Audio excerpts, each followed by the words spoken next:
Kejaksaan Agung segera gelar perkara dugaan proyek korupsi yang dilakukan oleh Kementerian Komunikasi dan Informatika mengenai pengadaan BTS.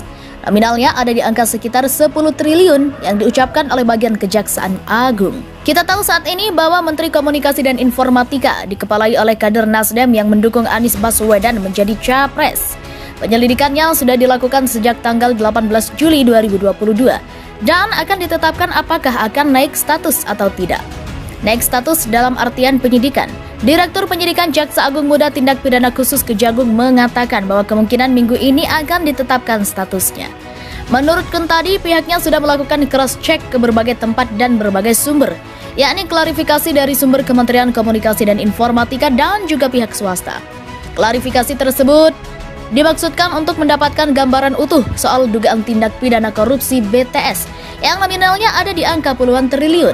Sebelumnya, Kejagung menyatakan telah menemukan dugaan peristiwa pidana atau pelanggaran hukum salam pengadaan Tower Base Transceiver Station atau BTS oleh Kementerian Komunikasi dan Informasi atau Kominfo. Adapun proyek tersebut ditaksir menghabiskan dana triliunan rupiah. Kejanggalan yang ditemukan adalah seperti ini agar kita sama-sama paham saja. Proyek yang dilakukan oleh Badan Aksesibilitas dan Komunikasi dan Informatika atau BAKTI sudah dirampungkan oleh subkontraktor PT Semesta Energy Service atau SIS hingga 80% pembangunan. Namun, proyek penyediaan infrastruktur telekomunikasi yang tersebar di sejumlah titik di Natuna tersebut diduga bermasalah dalam hal pembayaran ke pihak ketiganya. Hingga akhirnya PT SES mengambil langkah tegas dengan mengeyel site tower tersebut. Proyek ini dilakukan di era Johnny G. Plate yang adalah kader Nasdem. Saya menduga dari awal sepertinya ada yang aneh dengan Partai Nasdem. Kepada Nasdem buru-buru mencalonkan Anies Baswedan jadi capres, padahal selama ini kita melihat partai ini kan sangat nasionalis. Tapi kok mengusung capres yang didukung oleh radikalis, teroris, dan koruptor?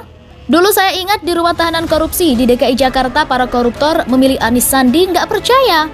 Kuatnya jadi nggak bisa kita lupakan bersama-sama ya bahwa memang Anies ini didukung koruptor. Makanya kalau Nasdem pada akhirnya terseret di dugaan kasus korupsi BTS yang dibangun dan ternyata ada puluhan triliun yang jadi kejanggalan, saya kira nggak heran.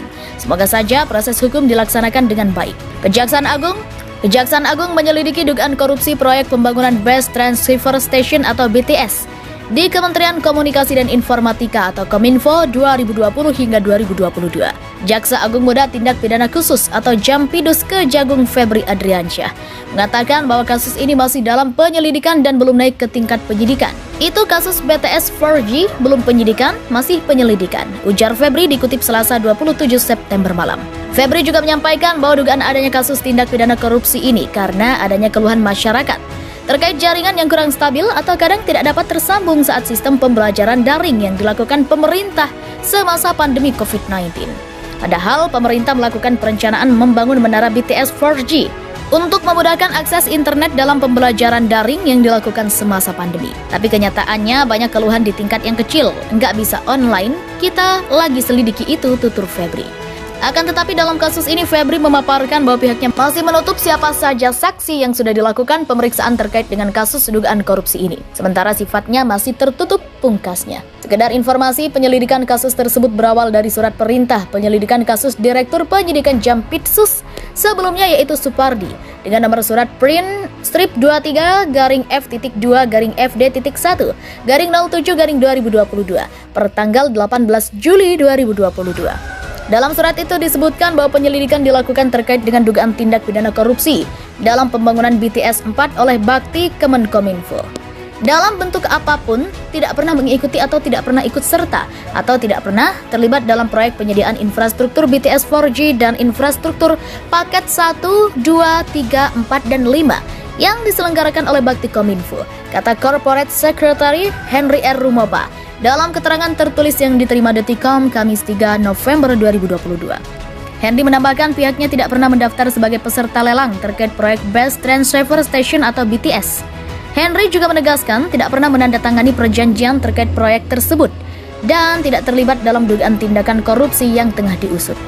Perseroan bukan merupakan suatu pihak yang pernah menjalin kerjasama dengan Bakti Kominfo di dalam proyek tersebut dan tidak pernah menandatangani perjanjian ataupun dokumen-dokumen dalam bentuk apapun di dalam proyek tersebut, serta bukan merupakan suatu pihak yang terlibat dalam peran apapun yang berkaitan dengan pengadaan proyek tersebut, jelasnya.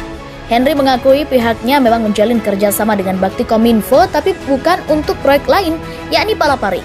Proyek tersebut merupakan proyek strategis nasional infrastruktur prioritas pemerintah pusat.